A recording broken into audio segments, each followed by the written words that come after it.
This song is dedicated to Art Nyman.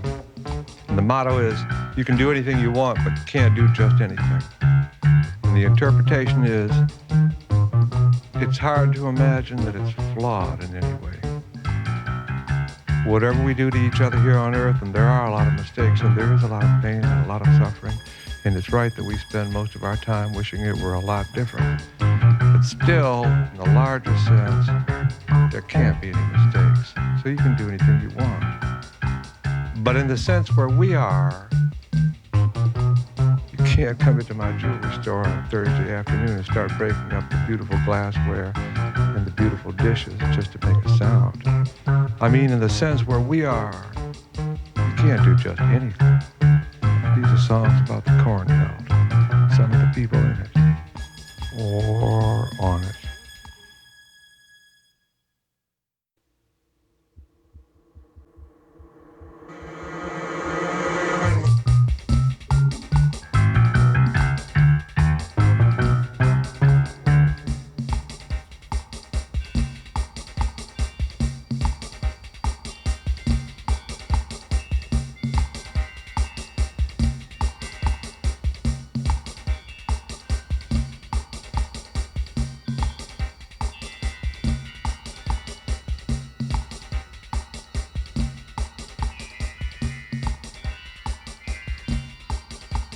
Gwen works at the bank. That's her job. Mostly she helps people count their money. She likes it. But today's her wedding, and she leaves home at 5 in the morning, down the stairs, out the door, off the porch, around the corner, and here we are with the motor running. Where does she think they think she's going at 5 in the morning, in case they didn't know, with Ed and Dwayne and me in the car, and this car's full of holes. You don't borrow the family car when you leave in the dark, even if you are going to Indiana. So today, leave in the dark, car full of holes, no destination or flowers or ring. Ed and Gwen in the front seat and Dwayne and me in the back. If they are engaged at some place in the middle of the night that only they can know, and they bury their tracks, that's love.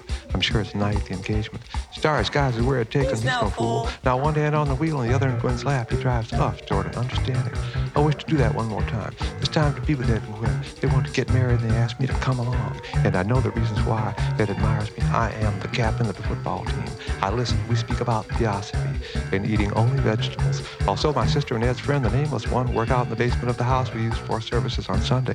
Sourburgers and Atlantis are the themes. Sourburger dreams of a lost civilization are my fate. We are drawn together in the dream.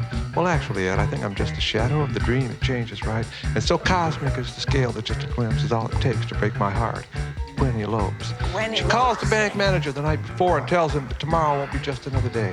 She tells him that she's feeling sick, or rather, feels a sickness coming on. Even the bank manager gets it then. She wants to take a day off from work. She wants to begin in a car full of holes, just like the one parked there in the sideshow yard to represent the point of exit for some gang or other.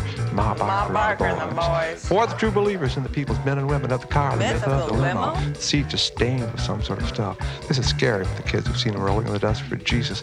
Except that in Ed's car, the holes are in the bottom, not in the doors and windows. So here we are in May on our way to Indiana. Ed and Gwen in front, the lovers, and in back, Dwayne and me. Gwen, I understand now, and I need forgiveness. Well, actually, all I need is another chance, if that's not asking too much. This time, there is no fear, no shame, no caution. My heart is so full there in the back seat with Dwayne. This time, I throw myself at the feet of your recklessness. I learned, finally, that's something, and I give the blessing. At this point, Gwen, heedless, usually a queen, the raw family of nerve, turns on the auto radio to get a song. Click. I love to you like an old-time melody. I love to you like a dot-dot-dot symphony. Music bringing back a memory because the time stops. Another treasury. I say, Oh my, I say, what a shame. I say, What did I do? I say, Who's to blame? I say, I love to you and then I call your name and I say, I would do it again. An act of demodulation has, as you know, more than one set of consequences. Like the tiny fishes eating at the bottom of the sea, we eat the airwaves. I mean, Gwen and Ed and Dwayne and me. And in that act, we can be found, you know, or else nothing has a meaning. Short pause for thought. Our demodulation registers among the great transmitters in the East atop the giant fundamentalist hotels, where everything is black and white and checkout time is 6 a.m. And southward to the Delta, where my father said he missed school because of obligations to the state. He studied surveying with his father, whose hero was George Washington, whose face made this land and who believed that we could not survive until we moved the capital to New Orleans. And north, too, to the river's head where John and Babyface and all those boys and their girls were entered. And west, of course, to what dangers we have left behind, where the eddies of our demodulation fill the bank. Around 12:45 p.m., remember that. In the bank at that time, there's a commotion, as they say. The manager is soaking wet. The older sister of his assistant, Is that right, Chance? missed the dog fight with the bucket from next door and soaked him. Everybody's laughing. That's a relief. And it has been discovered that the money is not there. This is one consequence of our demodulation, the measured one. And the other is the song itself inside the car. Click. You cuckoo, do you? I cuckoo for you, I like cuckoo for you too. You cuckoo, do you? I cuckoo for you, I like cuckoo for you too. Segue to a firm voice that says, that was cuckoo. Short pause for thought. This little incident on the radio convinced Gwen that we were on the right track or road. She urged Ed on. Where does she think they think she's going, in case they didn't know? There's Ed and Dwayne and me in the car that's full of holes, wind, noise, and the cargo of danger. More dangerous than the danger of the road and the dangers of no destination, the dangers of the return. Gwen is so beautiful, wrapped in danger. She is wrapped in scarves against the wind and noise, and wrapped in the danger of her undertaking. When she turns to us, you can see just her eyes. When she turns to us, there is danger. Wrapped in scarves, there is the danger of her eyes. The danger of Wyatt is not alone with her, while Dwayne and I must be with them until the final moment when they have decided together that she is no longer with us. She is only with him, and we are with them. We go out together, the four of us, planning to change things, to rearrange things among us, so that the forever after, when I talk to Gwen or when Dwayne talks to Gwen, there will always be the scarves hiding the smiles, and no longer ever for me or Dwayne will Gwen be naked in the summer dress. When we get back from this one, those days are gone forever. The days of Gwen naked in the summer dress are gone from me and Dwayne. When we get back from this one, she will be clothed forever in scarves, and in the summer dress, she will be clothed forever. So today, we leave in the dark in the car full of holes, no destination or flowers or ring. Ed and Gwen in the front seat and Dwayne and me in the back. If they are engaged at some place in the middle of the night, that only they can know. And they have buried their tracks. That's love. A night engagement in the dark of scarves and danger. Starry skies is where it takes him. He's no fool. He knows the danger of the stars. And Atlantee in return knows the danger of the stars. He has seen two of them, larger than the moon, locked in light, locked in an exchange of something. The heavens were on fire, earth shakes, enormous wind and noise. He remembers that then, at that moment, which was final and inevitable. After a generation of vain hope and the smell of icons burning, we conceded. We allowed ourselves. The heavens were on fire, and there was enormous wind and noise. Two of them, larger than the moon, were locked in like, boy, that was something. Everything was scarves. No one was naked in the summer dress. And each of us turned to face someone. If there are lessons, that was the lesson. Two of them were locked in light. The heavens were on fire. Earth shakes. Enormous wind and noise. Each of us turns to someone. Turning is like see you later. See you later, perfect one. See you later, all night. Two ways of see you later. One way is see you later somewhere. See you later, Ed. See you later, Gwen. See you later, Dwayne. The other is see you later, perfect one. See you later, all night. See you later, perfect one. Take it with you. See you later, all night. How's your mom? So there is the both of them here in this wind and noise. Earth shakes, and it's carved holes, piles of heavens. And Gwen turns to Ed and says, see them up there, locked in light. This must be it. See you later, Ed. And just slightly more, she turns to Dwayne and me and back and says, see you later, all night. See you later, perfect one. It's carved with holes, piles of heavens. Now one hand on the wheel and the other in Gwen's lap. He drives us toward an understanding. I wish to do that one more time.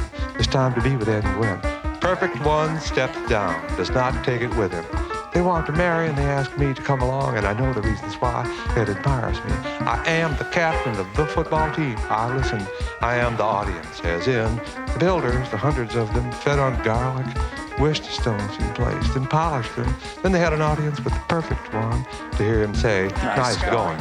And they answered together as closely fitted as the stones. It was nothing. Another day, another garlic. It's all yours. We're going home. And among them, the builders turned to one another and said, a different kind of see you later. Not see you later, perfect one, or see you later all night. But see you later, Ed. See you later, Gwen. In fact, Dwayne and I are drinking beer. Dwayne knows the dangers of the cargo and the destination. How's your mom, Dwayne? When you see her, say hello for me. Tell her, the perfect one says hi. Click. I love you more than you could ever believe. I never would have much love in me. Word carved in stone is everywhere stone falls. Word returns to air. I say, Oh my, I say, what a shame. I say, What did I do? I say, Who's to blame? I say. I love to you And then I called to your name, and I say, I would do it again. So here we are in May on our way to Indiana. Ed and Gwen in front, the lovers, and in back, Dwayne and me. Gwen, I can love now and I need forgiveness. Well, actually, all I need is another chance, if that's not asking too much. This time there is no fear, no shame, no caution. My heart is so full there in the back seat with Dwayne. This time I throw myself at the feet of your recklessness. I learned finally that's something. And to give the blessing. What are we doing here? Next thing you know, I hear another voice say, under the eyes of God and all his messengers and the governor of the sovereign state of Indiana, who shall witness this holy thing, this matrimony, this elopement. More even holy than you think, asshole. Last night around 10:30 from the diner, she calls the bank manager at home and home and predicts her own sickness. This is the legendary bedside ceremony. Clyde, I'm wounded and I see the cloud approaching, and I want that we should marry. Oh, Bonnie, I love you, I love you, I love you, and I am without regret. I say in the face of all eternity that I love you and I am without regret. Put that in your pipe and smoke it, asshole. I shall witness this matrimony, this elopement. Under the eyes of God, the governor of the sovereign state of Indiana, I've come here with Dwayne, and while he's far from perfect, he is reliable. Somewhere in himself, he is pure and reckless. He is someone you can count on. And in the back seat full of holes, when Dwayne smiles, I'm not afraid. Let's get married. Oh, babe. We're all separated by, quote, the space, unquote. We talk to ourselves. Does Ed's sister win? Does Ed leave win for Gwen? Is Dwayne's name Tom? These records are hard to work with now. What is clear is that Gwen is not involved, except that this is the day of the day she is to be married for the first time, and she's a little nervous. She sees the sickness coming. The phone call from the diner. Stay out too late as usual. Go home and go to bed at midnight, and they'll know something's up for sure. So on top of all the other things we have to do, planning, road maps, gas, where do you need a ring? There's the question, finally, where are we going? It's not as if we have a destination. Indiana, that's not a destination. Where do we stop and declare our intention? Marry Ed to Gwen over and above the fact that when we are caught, Ed balls will go for sure, and probably mine too. The captain of the football team can't just shrug his shoulders and pretend it's a coincidence that he is in Indiana when the justice of the peace asks. And who witnesses this ceremony, this elopement, this holy matrimony? I'm just there. I don't know why. I'm here to answer this question, and Ed is my friend, and Gwen is a friend of my sister, and so I say, I will, asshole, and that's the way it happens, I swear. Anyway, we know that Gwen's not guilty. She has never helped them count their money very well, but it would be stretching things to tale to think that today she is involved in a crime. But we can't figure out where it goes. A large amount just disappears like magic. We're pretty sure we know the time of day, 12:45 p.m. And in the bank at that time, in addition to the silly farmers and their silly wives, there's a Mexican in a fancy suit, there's a seedy-looking man, there's the older sister of the manager's assistant, there are the lovers from the home doing business on a holiday, and there's that fight between the dogs.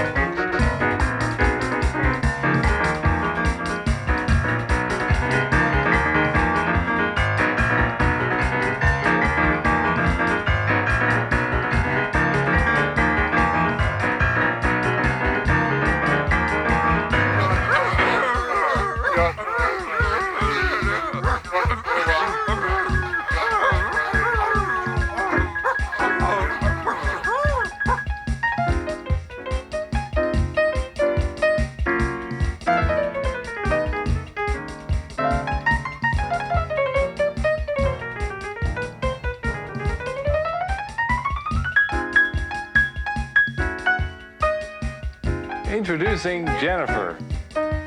Jennifer dreams when she's at the window. The sun beats down on Marquette Place, and they've got her in chains. Here in the shadow of the palms I serve. It's not bad, you know. You learn a lot. This man, for instance, stays close to home. See his hand, the heart is magnified. The dark one wants something of me, I can tell. The other one's a traveler. Jennifer works at the bank. That's her job. Mostly she helps people count their money. She likes it. In summer, when it's really hot outside, the bank is like an oasis. Underneath, what it means is what it means. What they were serving was like glue and very sweet. Smoke and the smell of coffee filled the air. I like the getting up and down part, really. Think, the closer you watch, the less you see. Jennifer dreams when she's at the window, but they all saw it. Jennifer, Kate, Ellen, Linda, and Susie. Introducing Kate. Kate works at the bank, that's her job. Mostly she helps people count their money. She likes it. Kate's the one that stays up late with the man that put the cameras in. A reader, for instance, you will lead a long and happy life. Look, the line here says you'll give yourself, heart, and soul to a guy that puts in cameras. Come on, baby, I have hours of you. You're the late show, you're the one. You've got the part, I love you, Kate, and it says here that it's time for you to love me, too. Tomorrow, put a note where I can see it say, yes, I will be yours. Hold up the sign that says I love you. Now, speaking of hold-ups, this guy has it on the tape, they say. But what? A dogfight in a bank, a Mexican, the old folks in the home. What kind of shot is this? The closer you watch, the less you see. Kate's the one that stays up late on the porch swing with the guy that put the cameras in. Between the two of them, she's seen it all. The night sky in summer and in winter, herself. Every night except for weekends, the screen test, herself. Introducing Eleanor. Eleanor works at the bank. That's her job. Mostly she helps people count their money. She likes it. In her mind, she's been here since the beginning. I mean, she's the first of all the girls here now. Things are much less formal than they used to be, but I think I'll always be here, at least for now. Her specialty is transferals, gold, and other valuables, including deeds. She knows it all, and I don't think she's even blonde, but then I don't come in here all that often. Last year, she had an operation of a sort, in almost the middle of the night, navigating by the stars away from the tents as it should be. The captain of the football team removed her, what is that? Or maybe exchanged one thing that has no currency for another that has no currency. Introducing Linda. Linda works at the bank, that's her job. Mostly she helps people count their money. She likes it. Look, you'll have one child and he shall be named Junior. The line of life is protected by the line of travel. Eleanor is Linda's closest friend. They have something in common. When they're together, though, it's at a distance for them both. We measure memory in distance. That gives you something to think about. If what's remembered is more recent, is it more yours? For instance, they sold their car to a jerk that didn't pay. Oh, Junior. Now she's annoyed at what the fates have given her. Same old problems. Supermarket groceries, the car that needs a paint job, you have to cross the wires to start it. Oh, Junior, drive home, taking the groceries, take a nap. Where's the car that's out in front? No, that's the old one. What do you mean the old one? That's the one we sold, and what's it doing out in front? My God, I took the wrong one. The one we own now is still in the parking lot. I wonder how he got his groceries home. Her baby is named Junior Junior. Her husband is named Junior. He says football was too romantic in the old days, and he's glad they play on Sunday now. Introducing Susie. Susie works at the bank, that's her job. Mostly she helps people count their money. She likes it. Susie saw the dogs. Linda saw the Mexican. Kate saw the man we're calling X. Susie saw the dogs go out together. That's important. She wonders if the dogs speak Spanish, like the waiters in the Chinese restaurants in Spain. She started listening to the opera for thrills. He sings, Miss Italy, I adore you. That's what she likes, if only I could understand the words. Miss Cremona, I adore you. From the parapet I shall throw myself if our love is unrequited. I want the world to know it. I adore you. Je t'adore. Amore. Love. The Mexican was like a flash of darkness against the blazing sun outside. The dogs were like a noise from Hades. The silly farmers and their wives like an Italian custard froze in the yolk. Susie's in a jet for someplace. They'll never believe this story. She saw the dogs go out together, speaking Spanish. She loved the suit. It almost didn't touch him. And she loved the light blue shoes. Our love's supposed to burn eternally, like a fire inside, it's like to burn a hole in you. Burns everything down to dust, consumes himself, captures, smothers us. I say, Oh my, I say, what a shame. I say, What did I do? I say, Who's to blame? I say, I love the yin and the and then I call your name and I say, I would do it again.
Meanwhile, let's go back in time to somewhere else.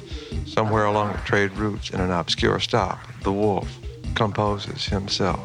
First, obligation number 1, a letter to the last landlady, who owns a charming studio with view of downtown city, privileges, utilities, transportation near, children not, okay, good for thinking. So this is it, huh? He arrived at that, then at that moment, which was final and inevitable, after a generation of vain hope and the smell of icons burning, we conceded. We allowed ourselves. The heavens were on fire, and there was enormous wind and noise. The two of them, larger than the moon, were locked in light. Boy, that was something. Everything was scarred. No one was naked in the summer dress. And each of us turned to someone, turned to face someone. If there are lessons, that was the lesson. Quote, Mrs. Romano, I have your note. My answer is a little late. I am a traveling man. You know the type, etc., etc. How is everything at home? Next year is another big one. And if I pass that, I'll live forever. Till then, there's just this machine. My books, my shirts, and me. I eat standing up. I never cook. The smell of things heated is too much for me. Phone rings maybe once a day. Sometimes I don't feel like talking. Sometimes I do. Women visitors are rare. So if my neighbor down below heard heavy walking, it must be something in the pipes. I never walk. The wolf knows what he's doing. Signed, the wolf, unquote. Sometimes a letter is like a song. I must remember that. Now, third obligation, number 3, the telephone in the future. I must call up Isolde. Who is Isolde? Well, for now, Isolde, she's old and the kid works at the bank. Then there's Buddy and the dog's my life. Have I counted 4 things or 5? The singer learns to travel light is over. I do declare my love. I'll settle down. Isolde, I love you. I truly do. Let's retire after this one. We can live on what you make. Your income will be enough for both of us. And I will make you happy if I am home when you come home at night. And if I'm not, maybe it's worth the wait. Now I must call. Quote, hello, Isolde, it's me. I love you, etc., unquote. Click. You cuckoo to ya, cuckoo for you, well I cuckoo for you too. I love you like an old-time melody. You cuckoo to ya, cuckoo for you, well I cuckoo for you too. I love you like a dot symphony. You cuckoo to ya, cuckoo for you, well I cuckoo for you too. Music bringing back a memory becomes the time stops. Another treasury. I say, oh my. I say, what a shame. I say, what did I do? I say, who's to blame? I say, I love you, and then I call your name, and I say, I would do it again. I love you more than you could ever believe. I never would have thought there was so much love in me. Word carved in stone is everywhere stone crumbles. Word returns to air. I say, oh my. I say, what a shame. I say, what did I do? I say, who's to blame? I say, I love you, and then I called to your name, and I say, I would do it again. Our love's supposed to burn eternally, like a fire inside, it like to burn a hole in me. Fire burns everything down to dust, consumes itself, captured, smothers us. I say, oh my. I say, what a shame. I say, what did I do? I say, who's to blame? I say, I love you, and then I call to your name.